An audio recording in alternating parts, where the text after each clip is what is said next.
Assalamualaikum warahmatullahi wabarakatuh. Alhamdulillahirabbil alamin wassalatu wassalamu ala asrofil mursalin wa ala alihi wa sahbihi ajma'in. A'udzubillahi minasyaitonir rajim. Bismillahirrahmanirrahim. Qul ya ayyuhal kafirun la a'budu ma ta'budun wala antum abiduna ma a'budu wala ana abiduna abattum wala antum abiduna ma a'budu lakum dinukum waliyadin. Shadaqallahu azim, shadaqallahu ala Rasulillah sallallahu alaihi wasallam. Pertama, mari kita panjatkan rasa puji syukur kita pada Allah Subhanahu wa taala. Salawat dan salam mari kita haturkan pada junjungan kita Nabi Muhammadin sallallahu alaihi wasallam. Mudah-mudahan kita senantiasa diberikan kekuatan di pagi hari ini, kekuatan yang indah, kekuatan dan kekuatan iman yang benar-benar iman seutuhnya, tidak terongrong satu ataupun satu detik pun daripada iman itu sendiri.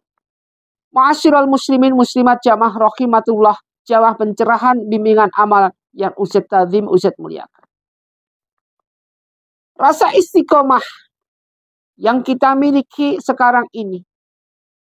Rasa istiqomah dalam kita mendengarkan dalam suatu majelis yang merupakan itu surga dunia yang miliknya Allah. Jadi miliknya Allah itu apa? Surga yang ada di dunia adalah suatu hal yang dinamakan majlisul ilmi wa majlisul dzikri. Yaitu adanya majelis ilmu dan majelis zikir.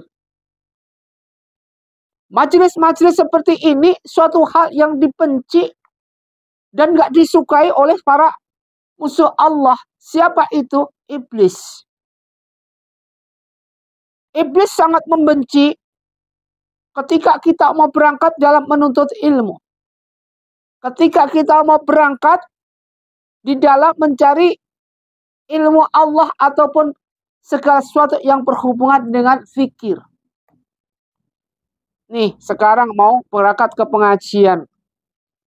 Nih, sekarang mau berangkat dengerin ini. Pencerahan bimbingan amalan.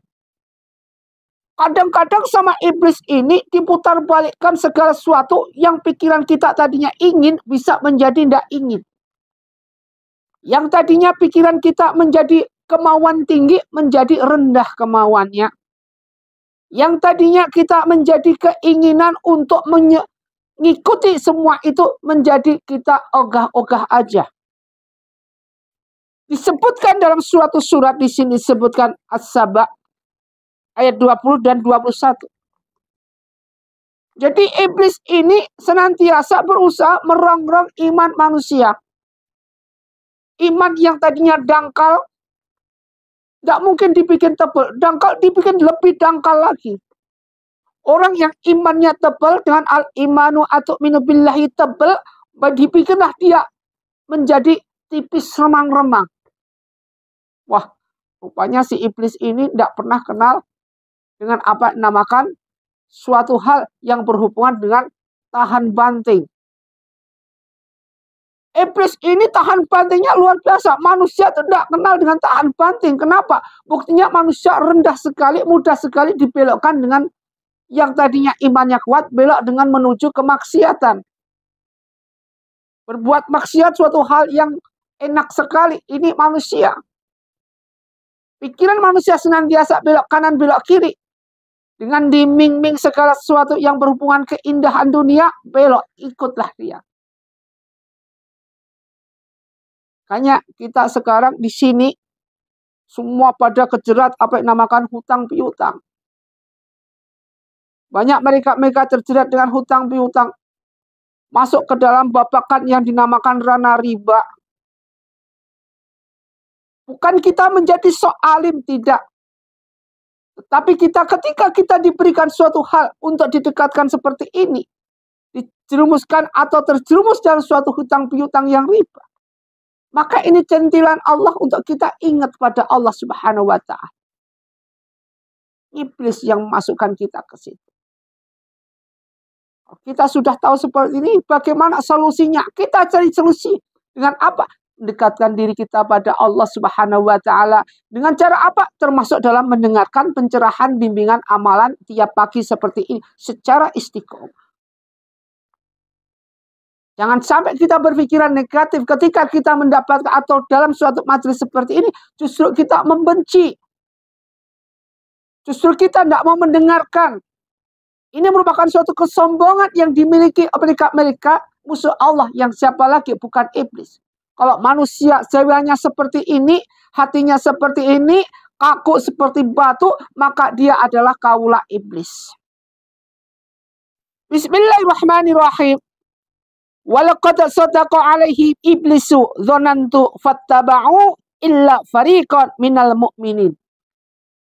Walaqad sadaqa, dan sungguh telah mendapat atau meyakinkan alaihim terhadap mereka. Him di sini himnya para yaitu iblis, yaitu para iblis. Jadi walaqad sadaqa alaihim iblisu adalah merupakan dan sesungguhnya telah dapat meyakinkan terhadap mereka iblis. Donannu, kebenaran sangkaan, fattaba'u, lalu mereka mengikutinya. Illa fariqa, kecuali sebagian minal mu'minin, dari orang-orang mukmin. Dengan sangkaan seperti ini mereka mengikuti, kecuali illa fariqa minal mu'minin. Illa fariqa minal mu'minin. Mereka kecuali mereka orang mukmin. Hanya disebutkan di sini disebutkan ketika kita takbiratul ikram, Allahu akbar kabira walhamdulillahi katsira wa subhanallahi bukratan wa asila. Tadi baca la syarika lahu wa bidzalika umirtu wa ana minal muslimin. Ini merupakan suatu hal yang kita baca, yang sering kita baca, sering kita ucapkan, tetapi di sini kita penekanan pemaknaannya kita harus hati-hati. Situ sebutkan kabira walhamdulillahi katsira subhanallahi bukratan wa asila. Dengan takbir-takbir seperti itu kita mengagungkan nama Allah. Jadikanlah suatu hal dengan awal dari apa segala sesuatu kita mengawalkan daripada apa mengagungkan nama Allah di dalam sholat. Artinya apa? Biar iblis-iblis ini nggak ngikut, nggak masuk ke dalam diri kita. Nggak masuk dalam ibadah sholat kita. Nggak masuk dengan ke dalam ranah yang berhubungan kita. Hablum minallah.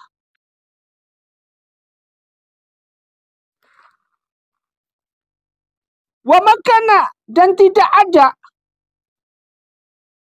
lahu bagi iblis alaihim terhadap mereka min sultani, kekuasaan. Illa lina'lama, kecuali hanya agar kami membedakan. Jadi illa lina'lama, kecuali hanya agar kami dapat membedakan mayyu'minu, siapa yang beriman bil akhirati, kepada adanya akhirat. Mimman huwa, dan siapa huwa itu dia minha, tentang akhirat ini fisaki, masih ragu-ragu. Ada yang masih ragu-ragu, banyak. Iblis berusaha merongrong manusia supaya ragu-ragu tentang adanya akhirat. Wa rabbuka ala kulli syai'in hafid. Wa rabbuka, dan sesungguhnya rabbuka itu Tuhan kita, Tuhanku, ala kulli, terhadap segala syai'in hafid, maha sesuatu, maha memelihara. Maha melihara segala sesuatu. Maha mengawasi segala apa yang terjadi. Bil akhirati biman huwa minha fisaki, tentang keadaan akhirat dan siapa yang ragu-ragu dengan adanya akhirat. Ini merupakan suatu pilihan manusia antara manusia yang beriman dan tidak beriman. Kalau kita beriman imanu atau minu billahi wal malaikati wa kutubi, otomatis kita beriman tentang adanya hari akhir. Otomatis kita percaya dengan adanya suatu hal kejadian di akhirat. Kalau kita tidak punya iman, maka terjadilah suatu hal apa yang dinamakan kita ragu-ragu. Di sini sebutkan min sultani fisaki min ha fisaki. Keraguan-raguan. Hal keraguan-raguan seperti inilah yang bisa menyebabkan kita untuk bisa suudon, tidak percaya dengan adanya Allah Subhanahu wa Ta'ala. Buktinya apa? Buktinya sekarang. Ma'asyiral muslimin muslimat rahimatullah. Suatu hal yang benar-benar harus kita perhitungkan dengan semangat. Semangat apa? Semangat dengan iman kita. Jangan sampai iman kita tergoyah dengan apa yang dinamakan atau rongrongan iblis yang selalu bercengkerama pada diri. Memang apa yang Ustaz sampaikan ini merupakan suatu hal yang sering terjadi. Yang pernah terjadi di mana-mana dan itu merupakan realisasi dalam kehidupan sehari-hari. Seakan-akan ini sudah lama, pengajian gitu, ini, semua serba Tetapi pada dasarnya realisasi kehidupan sehari-hari dengan ayat wa makana lahu alaihi min sultani illa lina'lama man yu'minu bil akhirati mimma huwa min hafizaki ini merupakan suatu ayat yang sering diabaikan. Yang sering dilanggar manusia. Ayat ini sering sekali dilalui manusia tanpa sadar dia melalui apa yang dinamakan melalui atau melampaui batas yang Allah perintahkan. Keluar dari ranah-ranah yang Allah perintahkan sehingga dia masuk ke dalam ranah ragu-ragu. Dia masuk dalam ranah kekhawatiran. Masuklah ke ranah apa yang dinamakan puncaknya klimaks, yaitu fase maksiat. Ketika masuk dalam fase maksiat ini, kemaksiatan merajalela sudah tidak terfikirkan dalam diri mereka untuk senantiasa menuju apa yang dinamakan kufur, kekafiran. Setelah kafir, maka apa yang terjadi? Penyesalan. Penyesalan yang sudah tidak ada gunanya, yaitu penyesalan ketika sudah di alam barzakh. Iblis berhasil merangkul manusia sebagai teman mereka di neraka. Penduduk-penduduk neraka seperti itu. Bagaimana di surga? Kita rindukan segala sesuatu dengan akhirat adanya surga. Ada suatu cerita ini seperti ini. Ketika itu, jadi ini tentang surga. Ketika itu, baginda Rasulullah Shallallahu Alaihi Wasallam selesai perang Uhud. Di mana perang Uhud pada waktu itu Islam kalah dipukul mundur oleh orang-orang kafir. Ketika itu baginda Rasulullah Shallallahu Alaihi Wasallam dengan mukanya berdarah bahkan terkena atau tertusuk anak panah. Mukanya baginda Rasulullah Shallallahu Alaihi Wasallam berdarah. Dengan darah di muka baginda Rasulullah Shallallahu Alaihi Wasallam, semua sahabat-sahabatnya bingung. Bagaimana baginda Rasulullah seperti ini? Dia bingung sahabat Nabi. Tapi kebingungan ini tidak dimiliki Sayyidina Malik bin Jinan. Jadi Sayyidina Malik bin Jinan ini, dia bingung ke kanan, lari kanan, pontang kiri. Dia pergi kanan, pergi kiri. Cari apa yang dicari. Ada sesuatu yang dia cari oleh Malik bin Jinan ini. Akhirnya apa? Karena tidak menemukan, dia kembali. Sayyidina Malik bin Jinan ini kembali kepada baginda Rasulullah Shallallahu Alaihi Wasallam. Semua sahabat-sahabat tapi pada waktu itu bingung. Cuma sedih, susah, tapi tidak ada kekhawatiran yang luar biasa. Tetapi Malik bin Jinan datang kepada baginda Rasulullah. Pontang kanan kiri apa yang cari nggak nemuin, dia datang ke Rasulullah. Ya Rasulullah, aku sudah berusaha cari kanan kiri ya Rasulullah. Tujuan aku adalah mencari segala sesuatu untuk membersihkan darah di mukamu ya Rasulullah. Tetapi aku tidak menemukan sesuatu yang pantas untuk bisa membersihkan darah di mukamu ya Rasulullah. Hanya satu.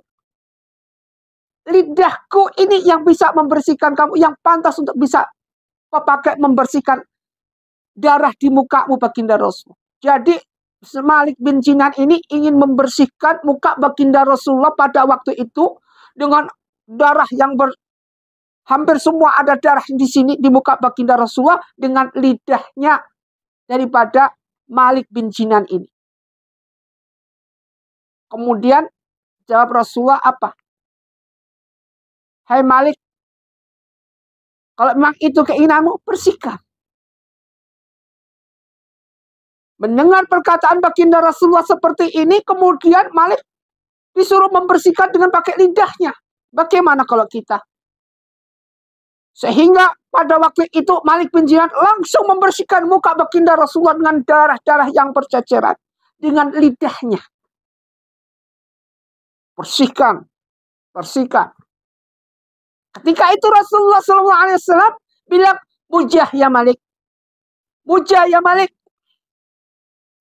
Muntahkan ya Malik. Ketika kita jilatin darahnya, muntahkan nih Malik. Tetapi apa yang dirasakan Sayyidina Malik bin Sinan ini? Ketika dia jilatin darahnya, kemudian dia telan langsung. Bahkan pada waktu itu Malik bilang pada siapapun, pada sahabatnya, wallahi la ta'mujah. Demi Allah aku tidak akan membuang darah yang sudah ku jilatin dari baginda Rasulullah itu akan kubuang. Tidak, aku telan. Muncul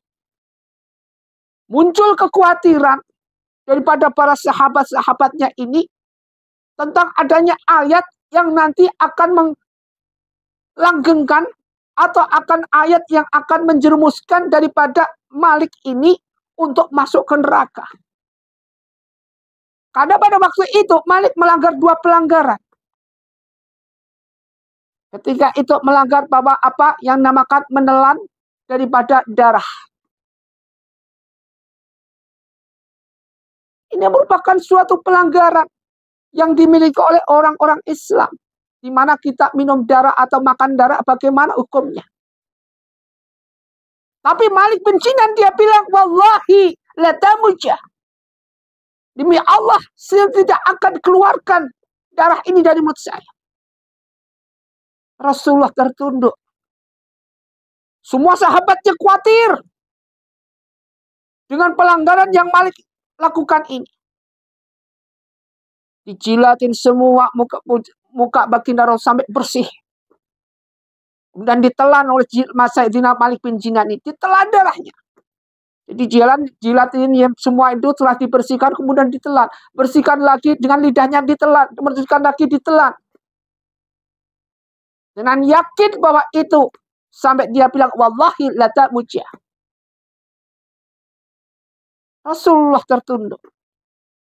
Semua sahabatnya khawatir pada waktu itu, khawatir dengan was-was dengan ayat yang akan timbul, akan muncul nanti ayat dari Allah Subhanahu wa taala. Tapi pada waktu itu baginda Rasulullah ketika itu dari tunduknya dia langsung menghadap ke atas. Kemudian dia bilang, wahai sahabatku, tahukah kamu, apakah kamu tidak ingin melihat penghuni surga? Lihatlah, Malik bin Sinan inilah penghuni surga nantinya. Melihat seperti itu, baginda Rasulullah kemudian bilang seperti itu kepada sahabat-sahabat Nabi. Sahabat Nabi waktu itu khawatir. Kekhawatiran dia hilang semuanya. Dengan senangnya, dengan bangganya. Rasa was-was yang dia lakukan terhadap Malik bin Sinan ini merupakan suatu was-was, takutnya Malik bin Sinan ini masuk ke neraka selamanya. Ternyata Malik bin Sinan adalah dengan sebutan baginda Rasulullah bahwa dia nanti adalah wajah-wajah penghuni surga. Masya Allah. Karena apa? Karena keyakinan. Bahkan Malik bin Sinan, kenapa Malik bin Sinan itu kamu lakukan ketika sahabat bertanya? Ketika kamu lakukan seperti itu, kenapa? Bahwa justru kamu akan bilang, wallahi la ta'mujah. Demi Allah saya tidak akan membuang darah yang sudah kutelan ini. Jawaban Sayyidina Malik bin Sinan apa? Sayyidina Malik bin Sinan dia bilang, kenapa aku buang? Dalam darah ini mengalir dalam tubuh. Di mana tubuh ini pernah pergi dalam Isra dan Mi'raj menuju Sidratul Muntaha. Kenapa harus aku buang darah ini? Mengalir darah yang suci. Coba kalau kita Kalau darah kita, hukumnya gimana? Najis kan? Darah kita adalah darah manusia yang banyak dosa. Najis. Kalau darah baginda Rasulullah adalah darah yang pernah dibawa tubuh jadi baginda Rasulullah SAW dibersihkan, kemudian dari pada waktu itu menjalankan apa yang dinamakan Isra Mi'raj, menuju dari Masjidil Aqsa ke Sidratul Muntaha. Di sana menemui berbagai macam peristiwa-peristiwa kejadian yang aneh. Sampai baginda Rasulullah SAW menerima apa yang dinamakan sholat 5 waktu. Ma'asyiral muslimin muslimat rahimatullah. Ini pelajaran yang berarti bahwa segala sesuatu yang ada pada diri kita, mari seyogyanya jadikan situ sebagai tonggak utama. Jadikan ini ada sebagai awal daripada apa yang kita lakukan. Jangan kita merasa lemah, jangan kita merasa lengah dengan keadaan-keadaan yang iblis ajarkan untuk mengikat kita untuk tidak berdaya. Iblis berusaha mengikat kita dengan ketidakberdayaan kita. Iblis berusaha mengikat kita dengan tipu-tipuan yang ada. Salah satu contoh adalah ketika kita dililit hutang piutang, kemudian kita lemah, kemudian kita mengakhiri hidup kita dengan cara bunuh diri. Ini adalah bisikan-bisikan iblis. Tidak usah itu antum lakukan. Apapun terjadi ketika kita teriruk atau terpikul dengan segala hutang piutang yang ada, dengan segala kesulitan yang ada, kembali kita pada Allah Subhanahu wa Ta'ala. Artinya apa? Allah masih sayang kepada kita. Hadapi semua itu dengan apa? Dengan kebenaran, dengan iman yang ada pada diri kita. Dengan cara apa? Berbanyak sholawat, berbanyak zikir pada Allah Subhanahu wa Ta'ala. Dengan inilah, bizikrillah, bisolawatillah. Maka itu ada suatu hal, tumpuhan atau penyelesaian yang bagus. Innallaha wal malaikatahu yusholluna. Allah dan malaikatnya aja bersolat. Mari kita bersolat dalam menyelesaikan masalah apapun.